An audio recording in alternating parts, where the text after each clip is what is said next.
Welcome to our show, Make a Believer Out of Me. My name is Jim Eliason with the San Diego Coalition for Reason.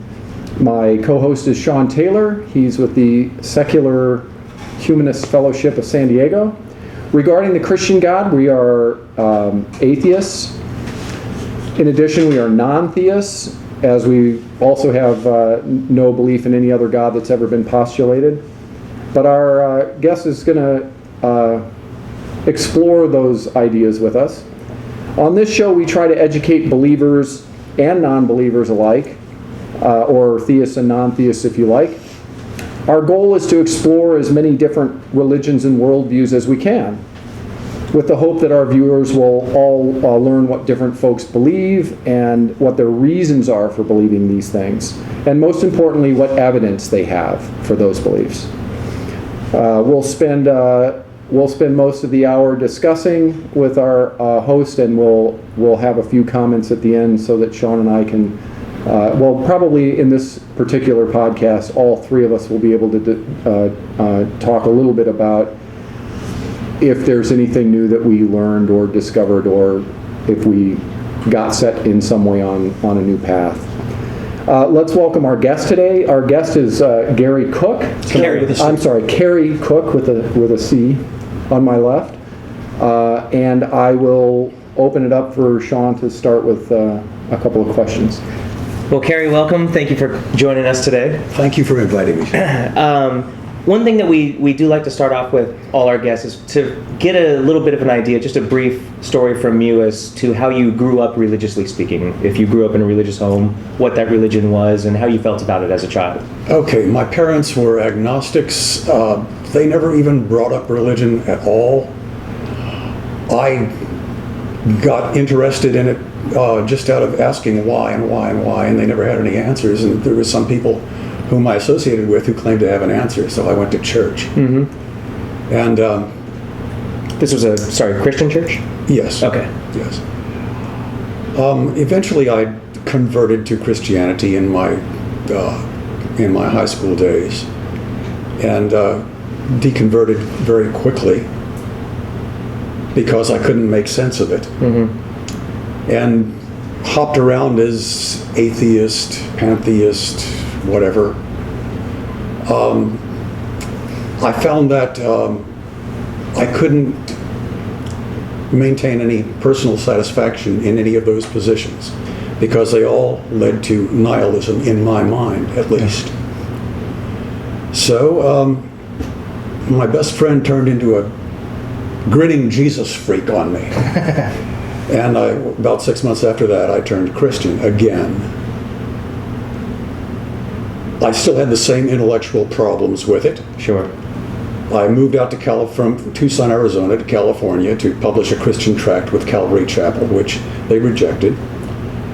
And I had a heck of a time. Well, I worked for Trinity Broadcasting Network for a while. Really? Yes, living in my car, working for Trinity Broadcasting Network. Most miserable time of my life.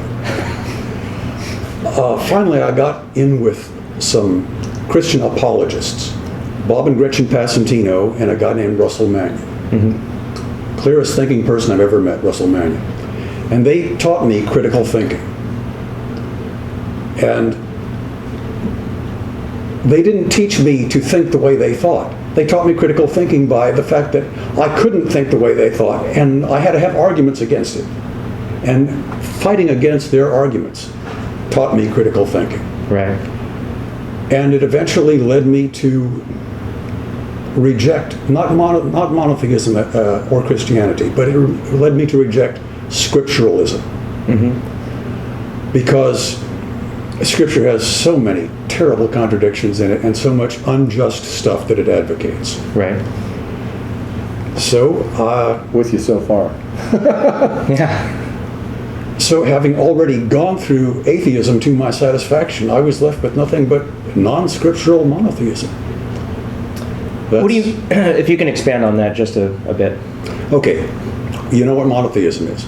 Non-scriptural would be, I believe that there is a personal supreme being and a God to whom I am accountable.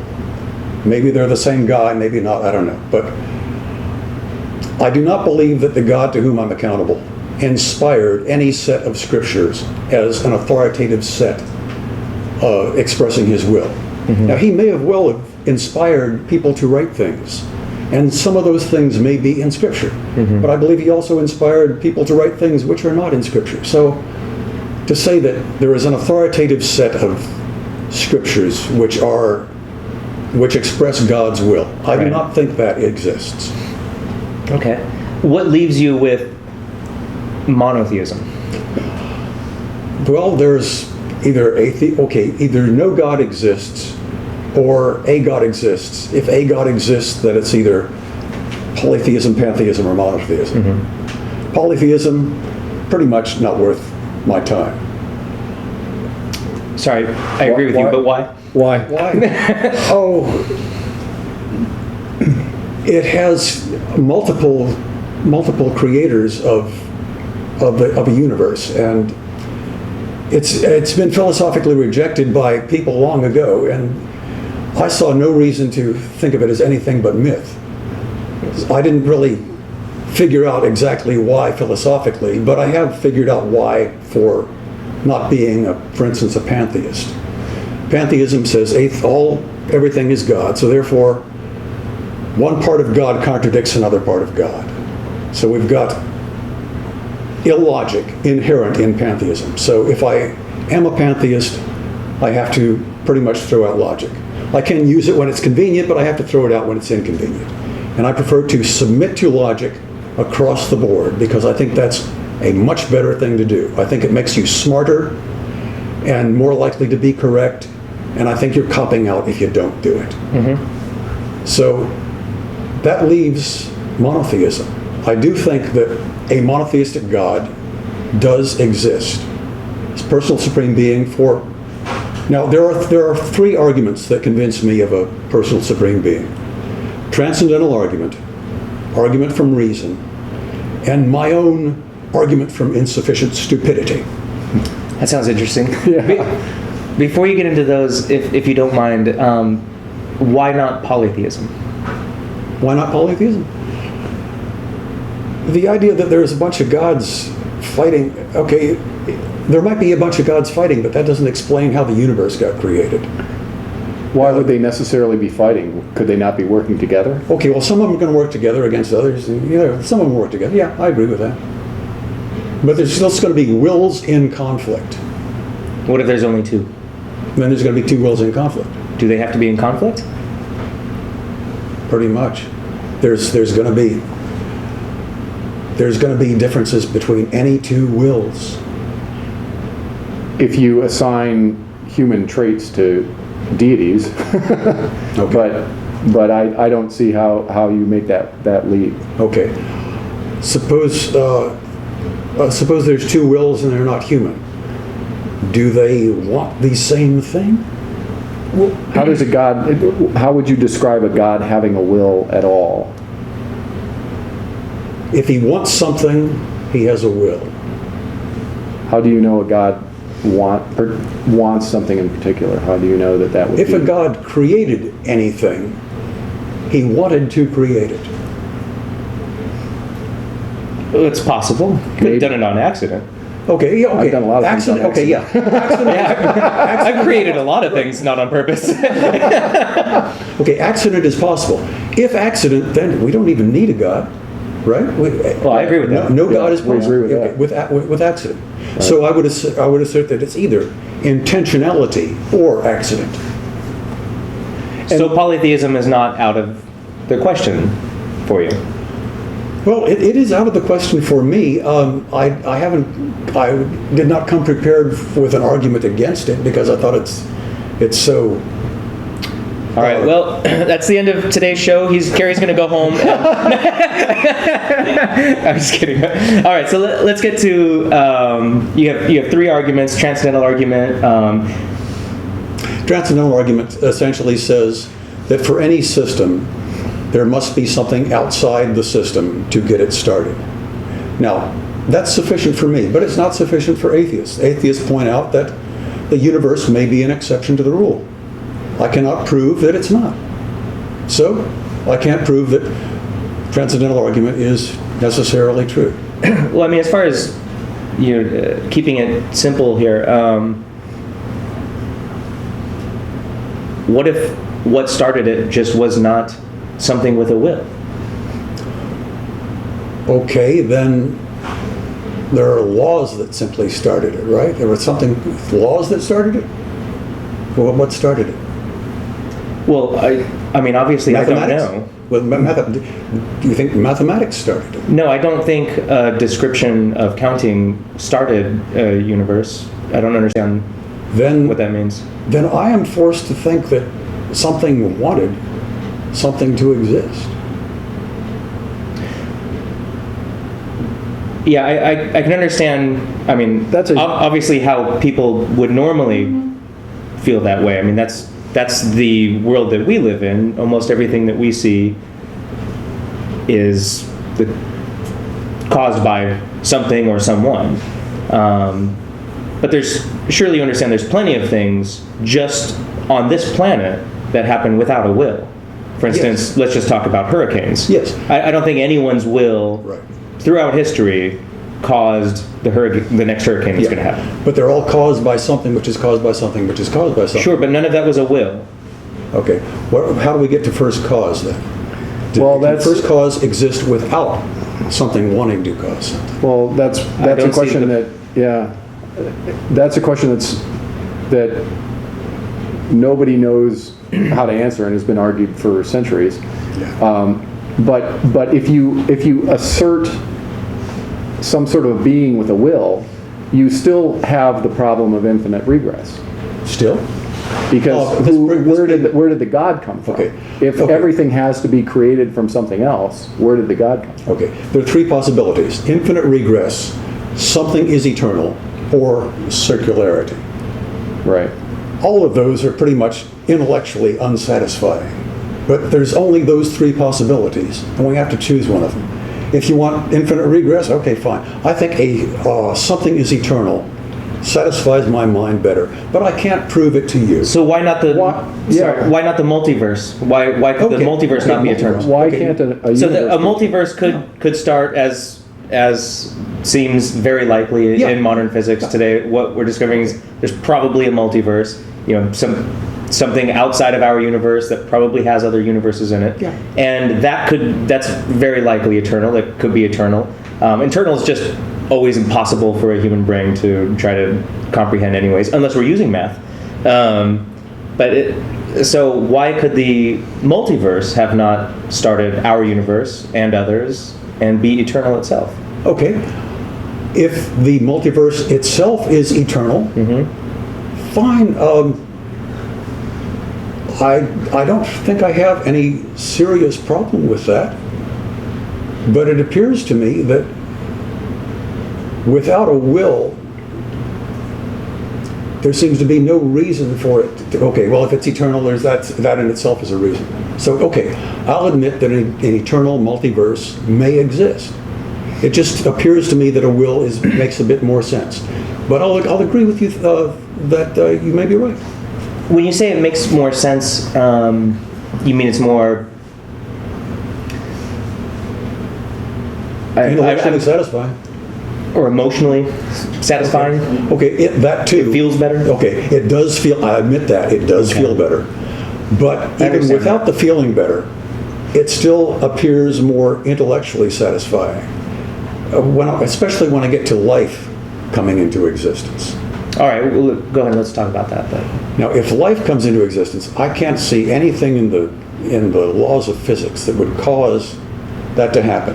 Now, here we would get into my argument from insufficient stupidity, which says... Oh, let's hear about that. Yeah, that sounds interesting.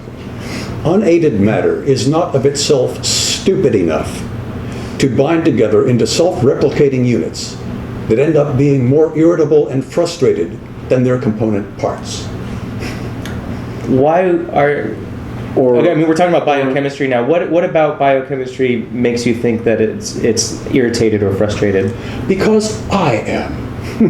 Well, sure, but you are not just a piece of carbon.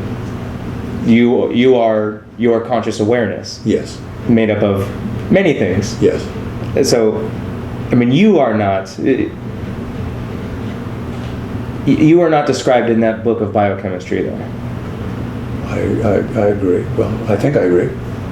I mean, okay. Well, so I don't understand why. Let's say how they're frustrated. The first digestive tube that decided, okay, I want to eat something. Why does that thing want to preserve its own existence? Why does it not just simply disintegrate and follow the law of entropy and just... Well, many things actually do. I apologize. Yeah. I'm totally confused as to why you think that it wanted to. Yeah. Or that doing it frustrated. Many things have come into existence and gone right out of existence, or never come into existence because they didn't have characteristics that were adaptable to whatever environment they were in. Right. So I have to assume that either something wanted to exist, or something eternal forced that thing to exist. I don't see where you make that leap. That to me is a logical. Okay.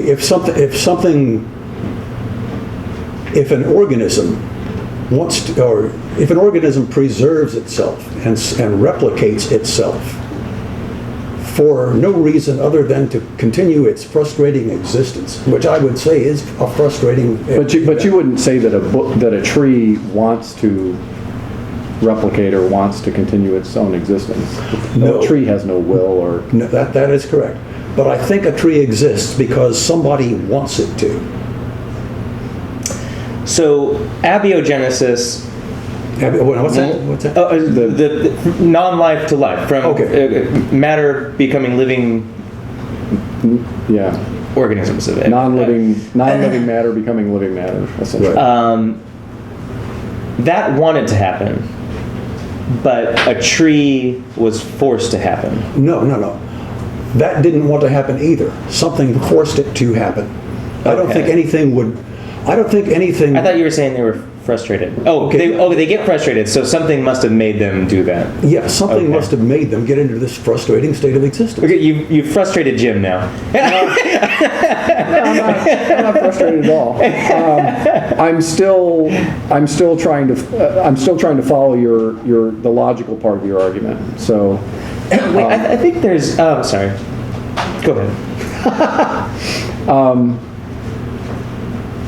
To me, from my perspective, something that exists doesn't necessarily have to want to exist, nor does it necessarily have to have something or somebody, some will that wants it to exist. To me, I'm perfectly okay with understanding that things might exist in spite of the fact that there is no first will. Okay, what about life? Well, that's what I'm talking about. So this is what I was going to add. I think there might be one other option that you're not giving thought to. You said life becoming non-life becoming life, or a tree becoming a tree. Either it wanted to do that, or it was willed and forced to become that and do that. What if it just did? Just did? Okay. Right. What Okay, I admit that. Well, hold on. Let me add a couple of things to that, because by all known laws of physics, it seems that, granted, we don't know exactly how life came from non-life on Earth. And that's not to say that there aren't theories about how it could have happened. How it can happen. Yeah. Right. It is. Well, I'll leave it at that. If we could just talk about snowflakes. Let's talk about snowflakes. Let's talk about snowflakes. Snowflakes are all unique. Yes. They all come into existence. Yes. And they all rapidly leave existence. Yes. As a snowflake. Are you under the impression that they wanted to make that specific pattern? No. That they were willed to become that? No. Snowflakes don't want to sustain their own existence. In order to take deliberate steps to sustain your own existence, and then go so far as to procreate more of you, I think it is more reasonable to say that there is something that either wants to do that, or something that either wants that something that wants something to do that.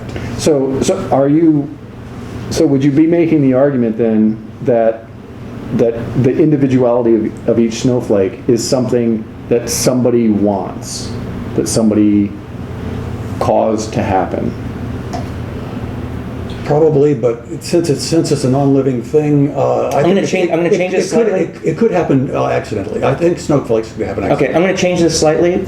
Not snowflakes, crystals. Okay, I think crystals could happen accidentally. I think there's no reason for a will to be necessary for a crystal to happen. Okay, because crystals do grow and Yeah. And in fact, by some definitions of life, a crystal can be called life. And I agree that no will is necessary, in my opinion, for a crystal to exist. Right. Now you understand that when non-life became life, it did not have a nervous system. It did not have DNA. Right. Eventually, we got to DNA at least on this planet. We know that life can work with DNA. Now, when it comes to DNA, yes, we're talking about replication and I mean, it evolves, so it doesn't. There's mutations in it, so it doesn't exactly sustain itself perfectly. But yes, the point of each part of genetic material is to stay what it is. For some reason. Well, for some reason, a ball rolls down a hill. Yeah, until it gets to the bottom, and then it stops. For some reason. I mean, these some reasons are just the way that matter works in this universe.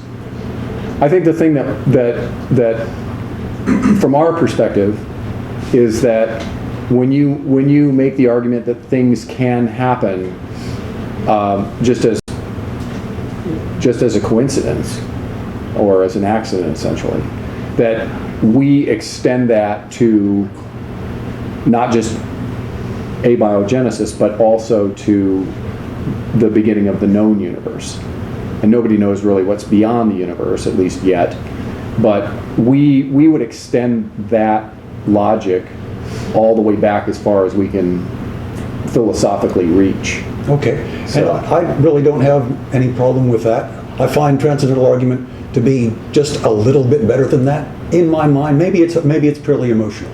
But for life to exist, I'm really finding a will much more rational than accident. And the reason that I wouldn't, and a lot of people wouldn't, is because we see so much in life that looks poorly designed. Oh yeah, right. I agree. and very inefficient and really just poorly designed. So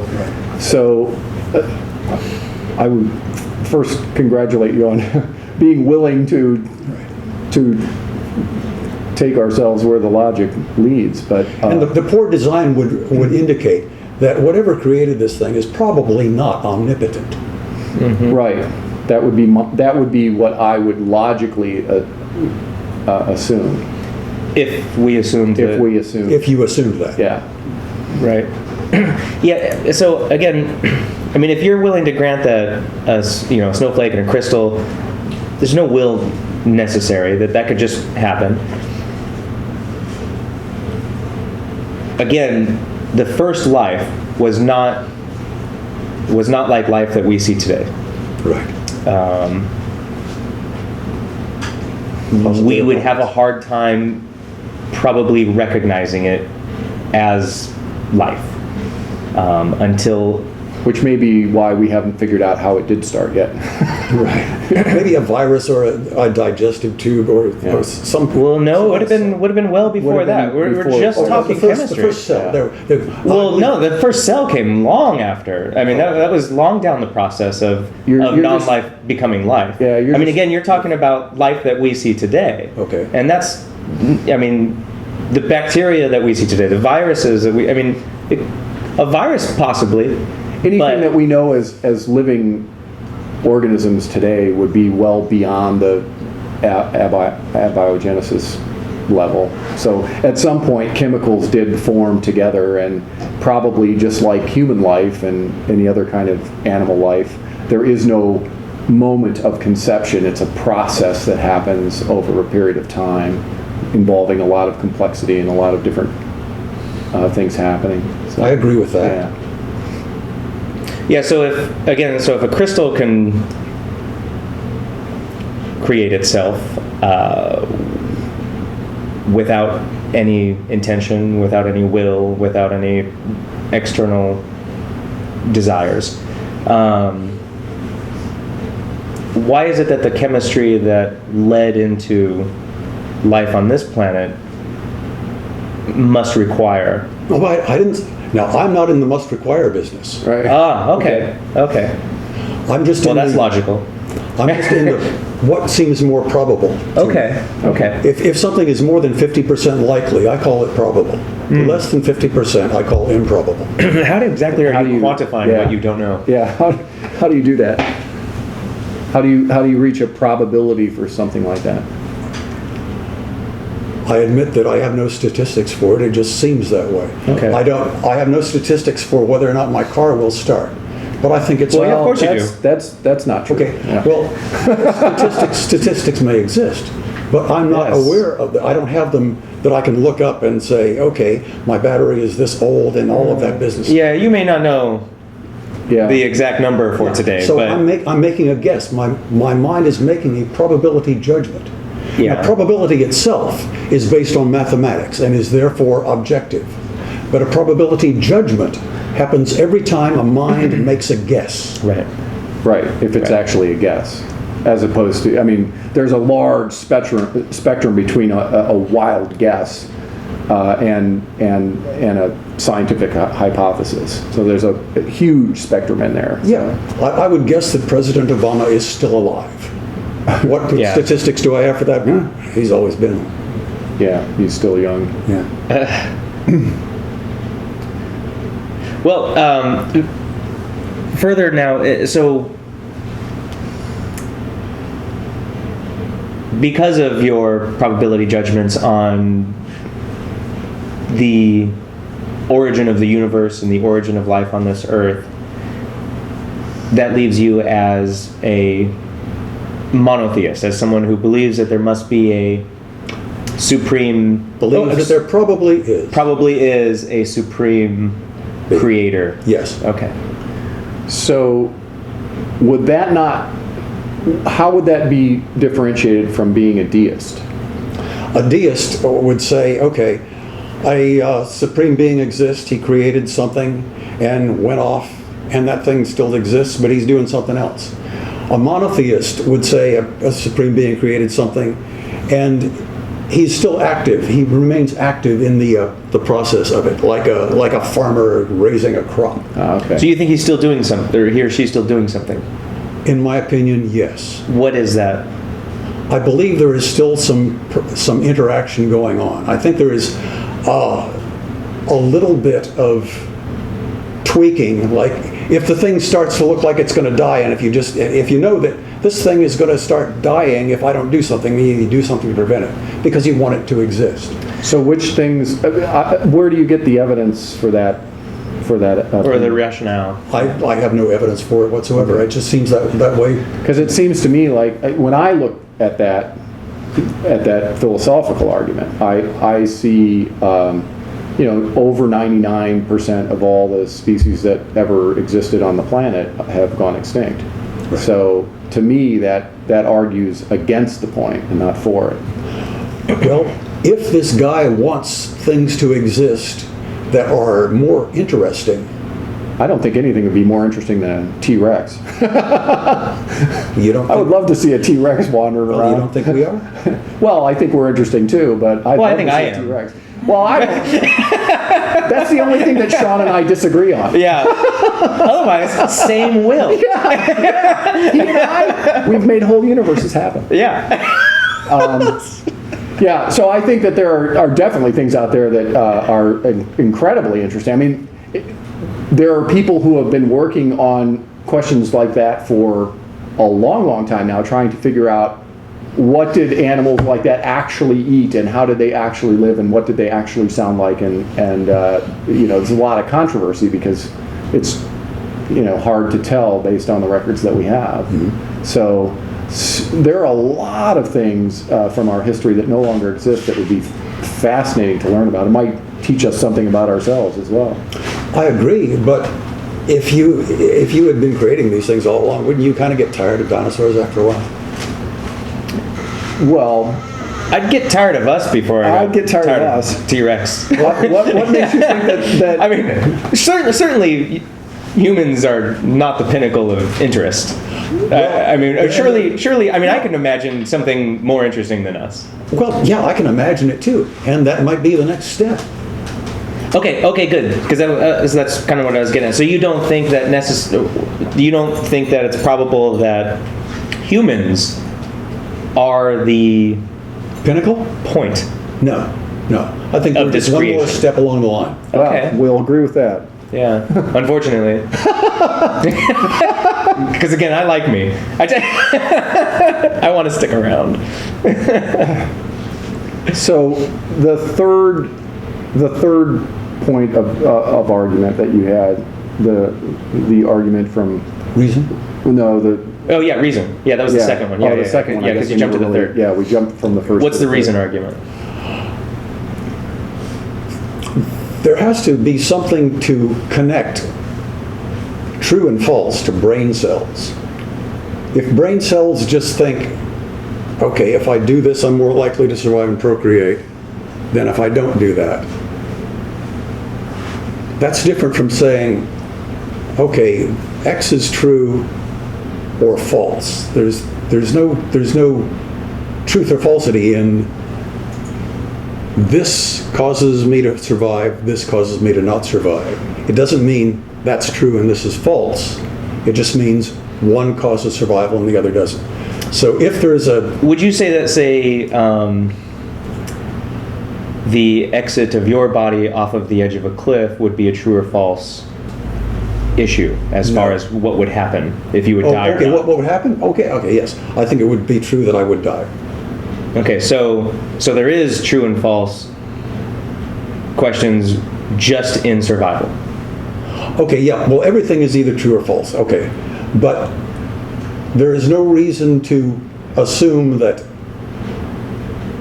truth is truth, only that true things, if I believe a true thing, I'm more likely to survive and procreate.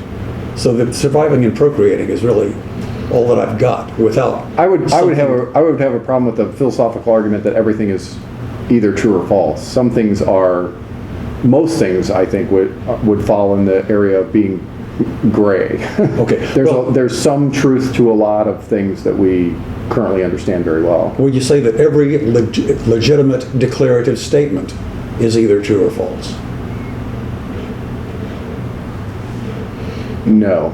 Okay. Now, there are some paradoxical statements in which I would have to agree with you. Yeah. But other than paradoxical statements...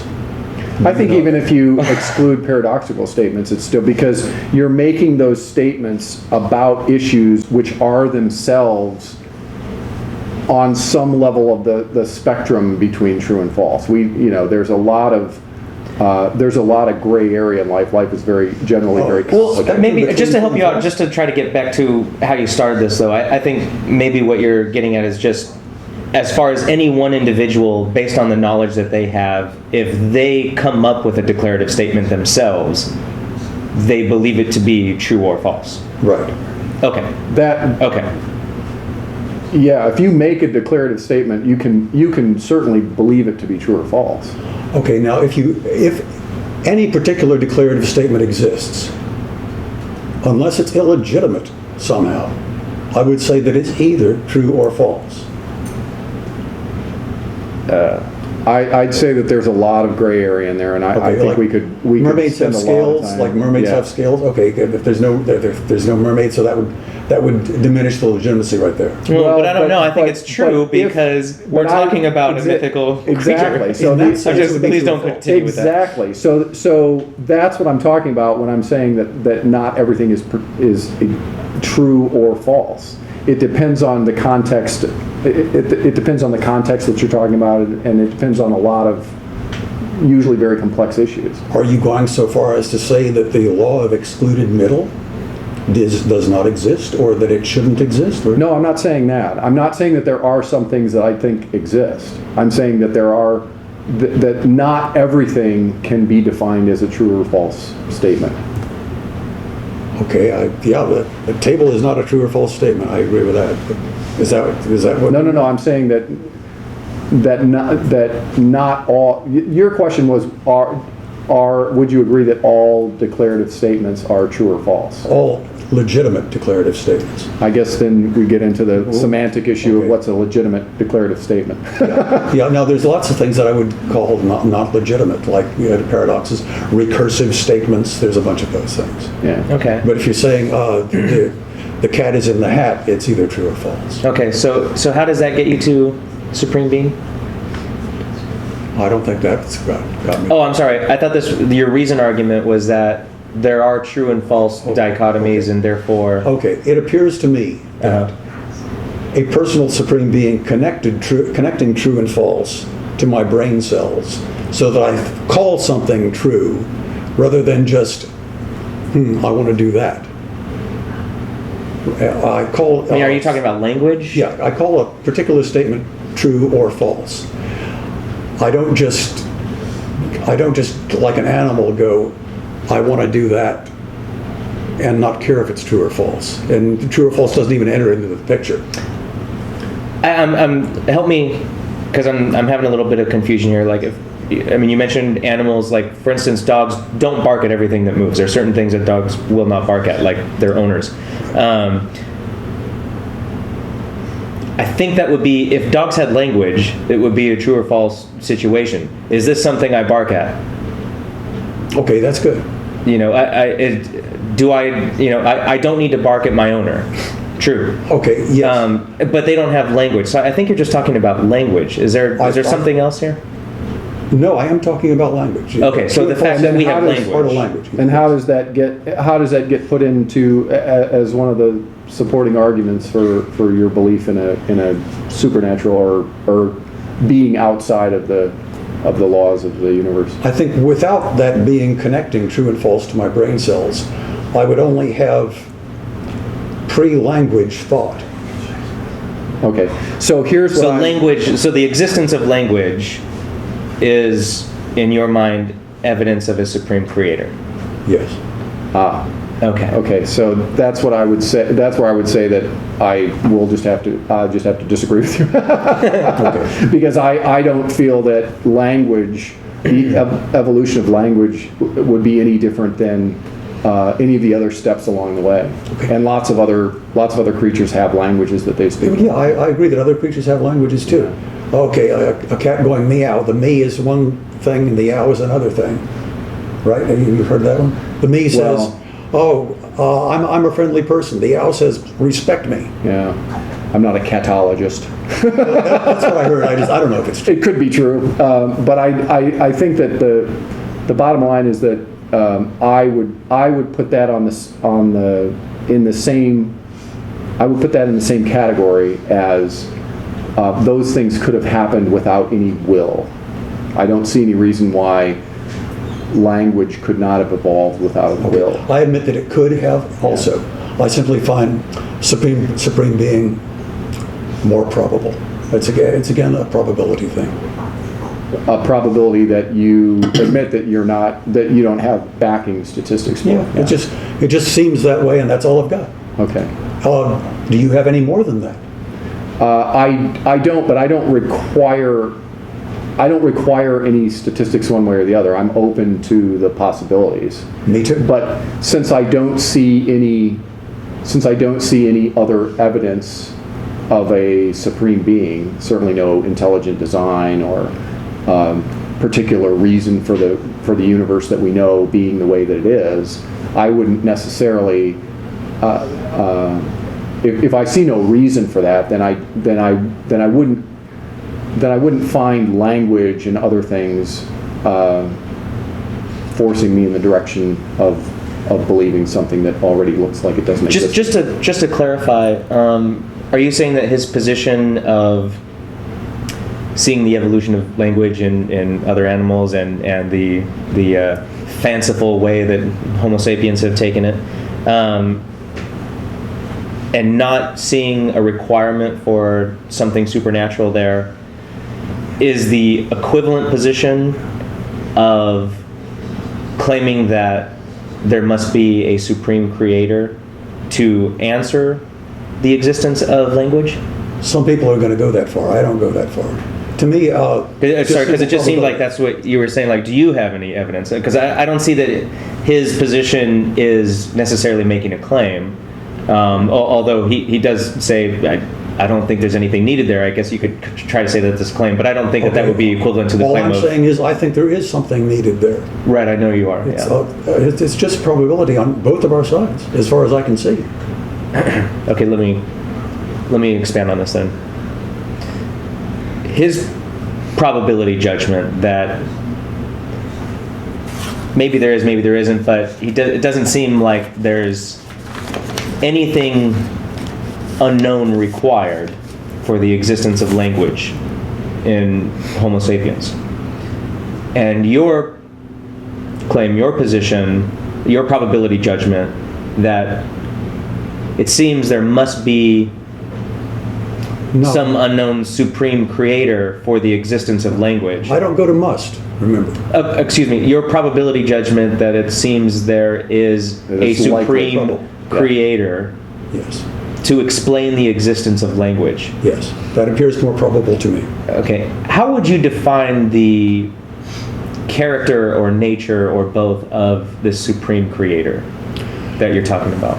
It must include math and logic. It must? Must. All right. Must. And it also includes emotion, because it wants to do something. It never would have created anything if it didn't want to. Okay. That's about as far as I can really take it logically. I get a feeling that it has a whole lot more going on. But if I start attributing stuff to it, then I'm going the same way as all the religionists whom I would rather not be among. Right. I guess I'm confused.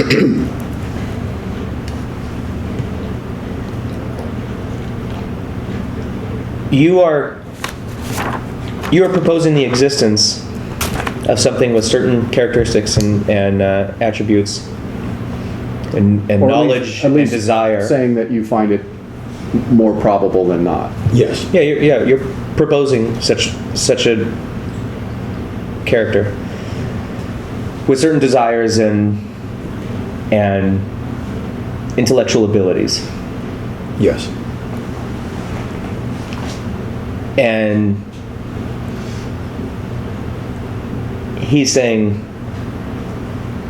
well, I don't know, but it doesn't seem like there's anything else needed than what we already know of.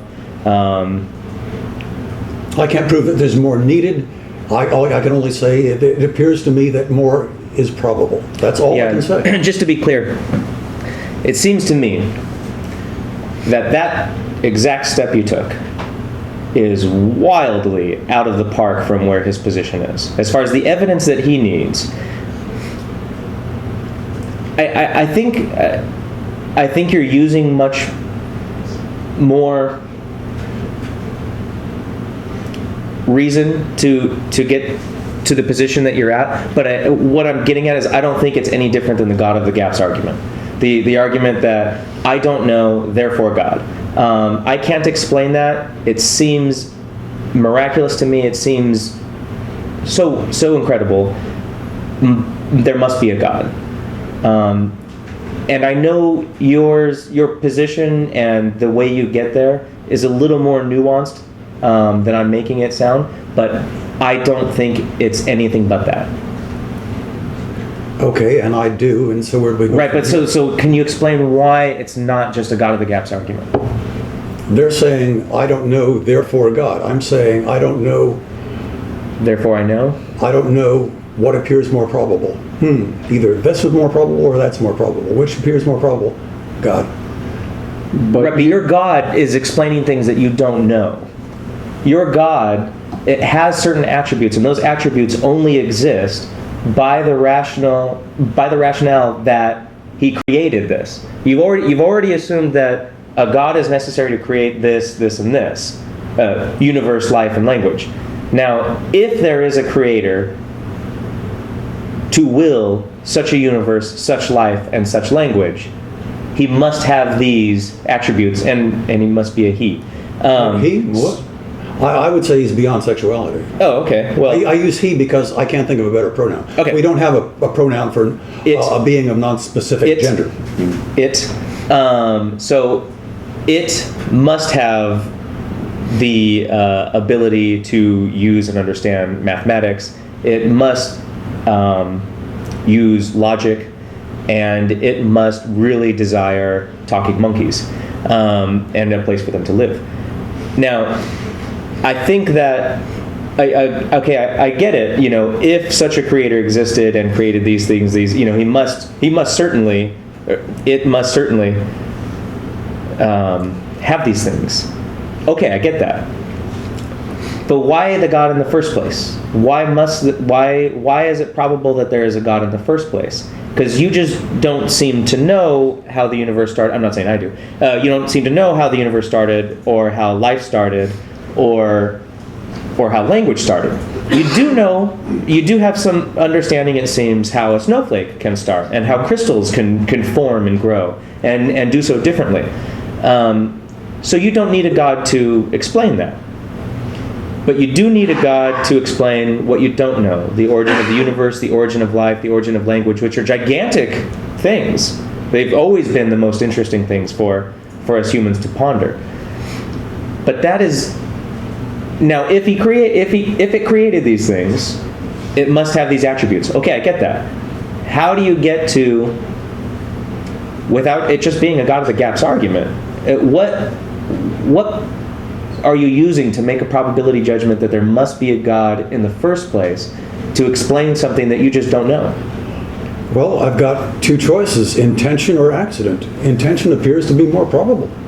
See, he did it. I think you explained that you don't really have any statistical evidentiary basis to make that judgment, that it's basically an opinion that makes sense to you.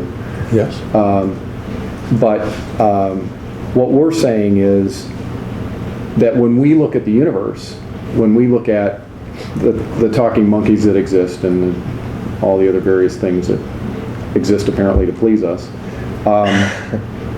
we don't see any reason for that to have been designed by some sort of a will. And because we don't see any other, we really don't see any sign of intelligent design in the universe, certainly not in the design of humans. We therefore don't understand how you get on that probability level, how you even get to 50%. To us, it seems pretty close to zero.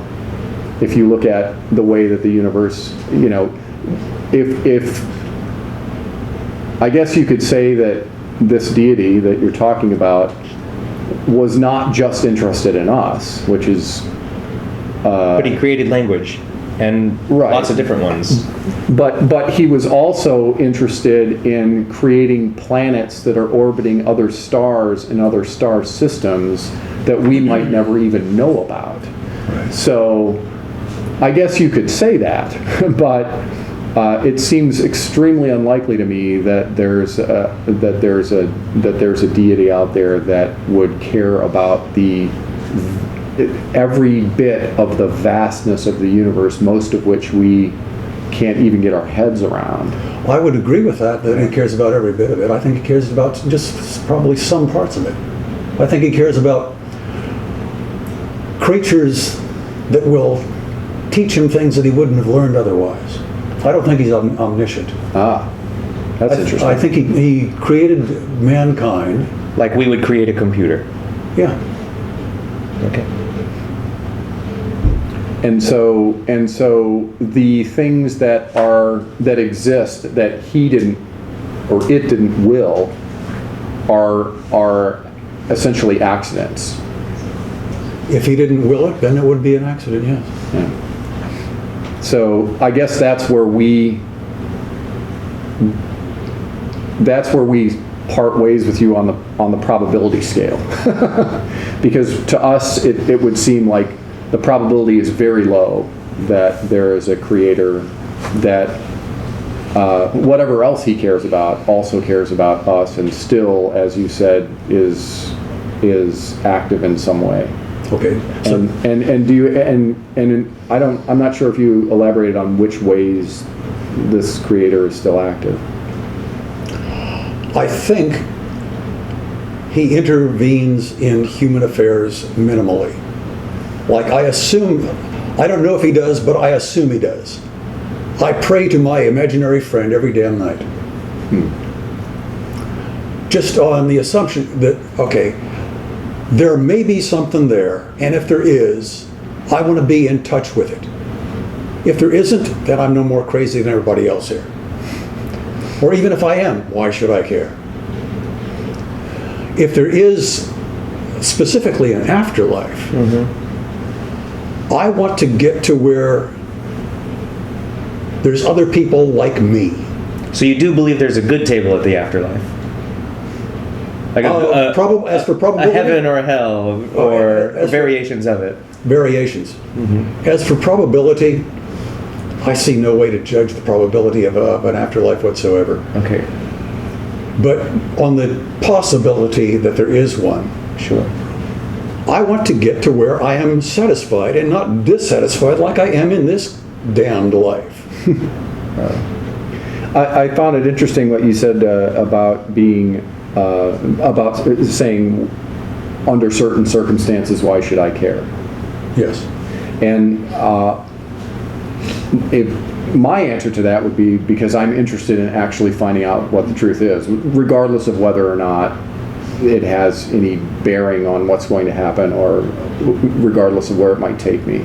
So I think things are worth caring about for their own sake, for the sake of knowledge, just for the sake of learning and growing as human beings. And I think that you want everything because it has something for you emotionally. I think emotion is the base. Well, it's an interesting philosophical question. And there's no question, I mean, the problem is that all of us are emotional creatures. All creatures that we know of are emotional creatures, so that have any sentience. So it gets hard to separate emotion, because it's all entangled with all of the other things that our brains manufacture for us. Right. You know, the sense of wonder, the sense of joy, the sense of love, all of those things are entangled with this thing we call emotion. Yes. I want to find out truth only because I think it's in my best interest. Of course. Yeah, and I'm really interested in these subjects that you brought up. I'm really interested in a lot of things, but for me, as far as everything you brought to the table, I think you're being very, reasonable and logical about it. It's just, the key. We'll just use the key things that you brought up, the key three. There's a lot of evidence as to how language has evolved in humans and in other animals. There is a good amount of evidence as to how life can come from non-life, different ways that life can come from non-life, not necessarily how exactly it happened on Earth when it did. And we're starting to really scratch at the surface as to how the universe could have possibly begun. And there seems to be some great ideas and slowly some evidence that we're starting to peek at there. But I see no evidence for any supreme being, unless philosophically we want to answer things that we don't know. Like the origin of the universe, or life on this planet. And so for me, I don't take that step. It's a question. It's a discussion I love having. I like I like the idea of having these discussions. But I just, for myself, I'm still in the position that I don't see the reason or the sense in taking that extra step. of positing a God with, and finding out what those attributes may be, as philosophically sound and nuanced as you can be there. I still don't understand why you start asking those questions to begin with. Why you start asking the questions? I mean, don't you have to start asking the questions? About the nature of something that we do not know and we have no evidence that exists. Oh, well, not only do we not have evidence that exists, we don't have evidence that it doesn't exist, and we have no way to judge the probabilities. I mean, we have a tremendous amount of evidence. In fact, conclusively, I would say that almost all gods that have been proposed do not exist. Yeah, they and we have conclusive evidence that just about every single society that we know of throughout history has found reasons to posit such gods. And we have a lot of evidence as to why we would do it in certain ways, in certain times, in certain characteristics, and stories attributed to he, she, or them. Yeah, deifying an ancestor, right. Therefore, I think that's a tremendous amount of evidence as to why this thing that we keep making up does not exist.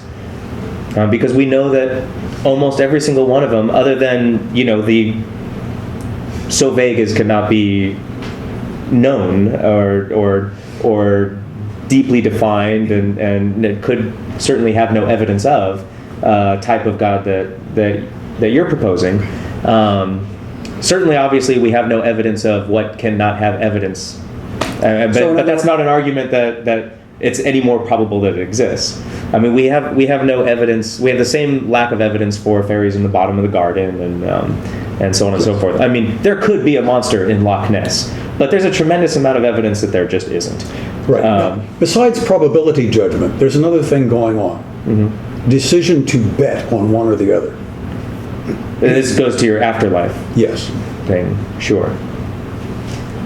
I don't think that you are so low as to say and try to come up with reasons to feel like there is an afterlife just to hedge your bets to get into. I mean, you don't think that hedging your bets is the way to get into the good afterlife, do you? I mean, certainly just being honest and seeking for the truth of the reality that we find ourselves in would be the best way by any just God to judge us into one or the other afterlife, as if there is one or the other. I think it is more practical to assume that there is an afterlife than that there isn't, and prepare for it rather than not prepare for it. Okay. Prepare for it by doing good stuff. Sure. And having the world owe you rather than you owe the world by the time you check out. Yeah, there's a lot of reasons to do good, and I don't think you think that's necessarily it, do you? You don't think that it's a necessity to believe in an afterlife, and that there's two different afterlives, a good one and a bad one, to be good, do you? If you happen to like being good, then that's all you need. Now, I found when I was an atheist... Uh-huh. You used to eat babies? No. I behaved morally when it made me feel good, and I did not behave morally when it did not make me feel good. And it usually depended on who was watching and how likely I was to get caught for behaving immorally. Now, maybe you're better quality meat than I am. Maybe you would behave morally even without a threat of punishment or promise of reward for not behaving morally. Are you sure you just weren't young? Well, I admit that I was young, but I think I did enough introspection to know that I am incorrigibly selfish. Okay. And that without threat of punishment and promise of reward, when nobody's looking, I would not be a moral person. Uh-huh. So, for me, morality and belief in an afterlife are pretty much hand in hand. Well, I'm going to let you keep that belief then. That's a very huge statement to make. I think that as Sean was saying, there's thousands and thousands of gods that have been postulated throughout history, and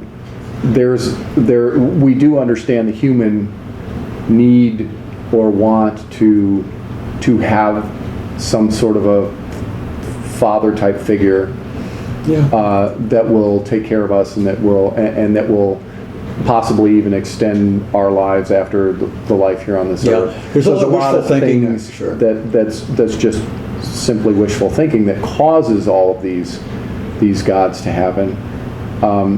I think also that I would say that I think that it's possible to be in some ways a nihilist without despairing. So in other words, I would say that I would count myself in that category because I don't think that there's any reason that we're here.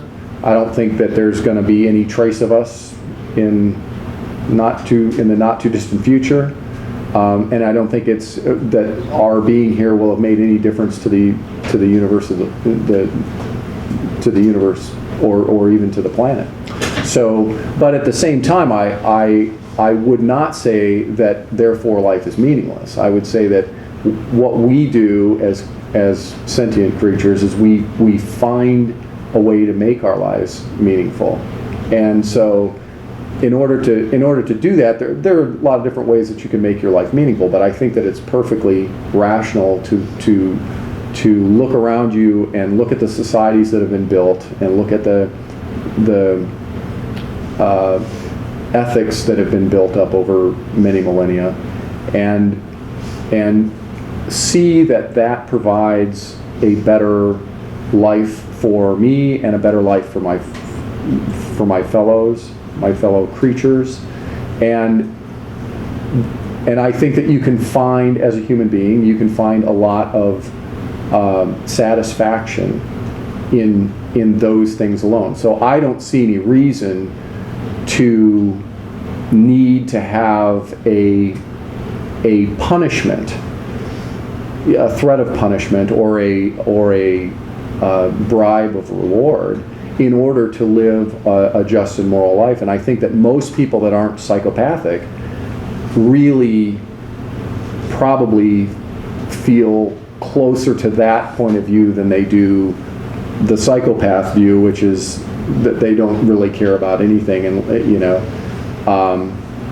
and that we talk to people all the time who claim that they would be immoral people if they thought there wasn't a God.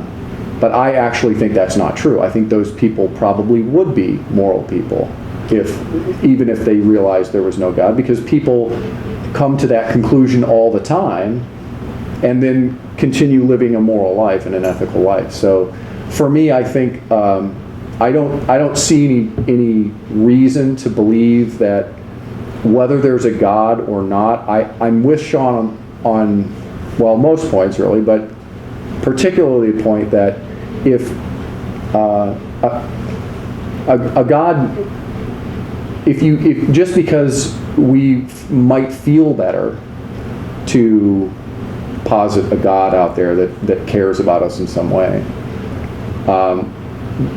doesn't mean that is no evidence at all. I agree. And that the fact that we have so many gods that have been posited is pretty good evidence that probably the real number of gods out there is much closer to 0 than it is to 20,000. So, and it makes no difference to me whatsoever whether that number is 1 or 0. I think, as Sean I know thinks, that if there is a God out there, that I would prefer to face that God as a person who sought the truth and who even if the truth that I found didn't include that God, right, that I could say to that God, or didn't feel good. Yeah, or didn't feel good. I could say to that God, I'm sorry, but you just didn't give me enough evidence. Right. If there's a God and he's just, then he will give everyone what they deserve, whether they believe he exists or not. Now, if you're apparently just as moral as you would be if you believed in a God, then if there's a God, why should he care if you believe in it? I actually think that it's possible to be more moral if you don't believe in a God, because yeah. you don't. Then you're not acting. I don't think it's moral to do good things because you have this threat of punishment or this gift of reward. I think that's not a moral action. I think you can do good things, but you're doing them for the wrong reasons, and so that's not moral to me. To me, a moral life and an ethical life is about living a life where you are doing the right things because they are the right things, and they benefit your community, they benefit your fellow creatures, and they by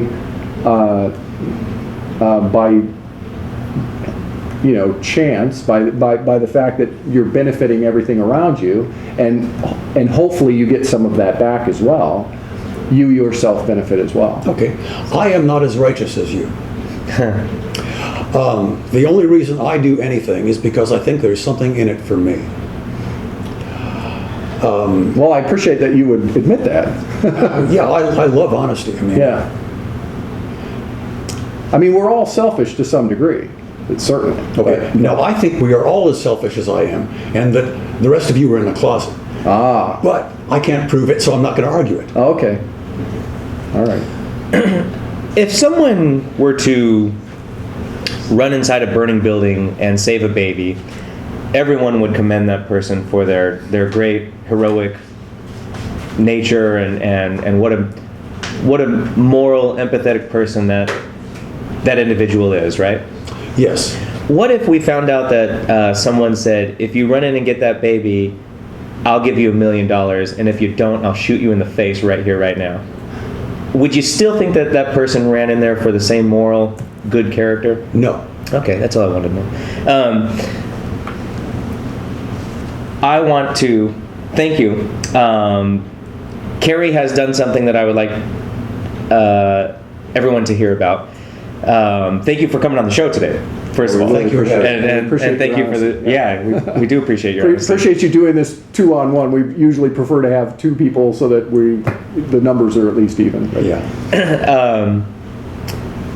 Cary has done something that obviously with the show that we do here, with the Make a Believer Out of Me show, and we try to speak to as many different people and clear up any misconceptions that us or others may possibly have about what people believe and why.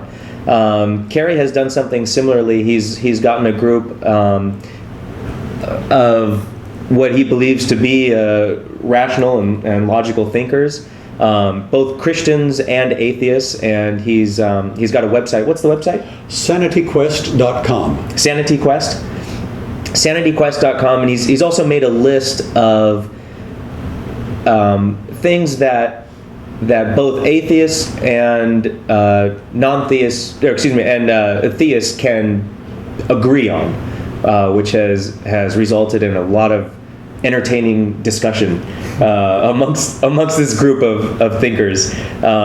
He's been kind enough to add me to the list, so I've been having quite a bit of fun with it. But I think it's a good thing we think it's a good thing to open the dialogue, and anytime there's a disagreement, that's the time to have a discussion and explore different worldviews and different ideas. So, Cary, I appreciate you. I appreciate what you're doing. Thank you. Thanks for coming on the show. Thanks very much for coming on, Cary. Thank you, Jim. Thank you all for Thanks, watching. Cary. We'll see you next time on the Make a Believer Out of Me show.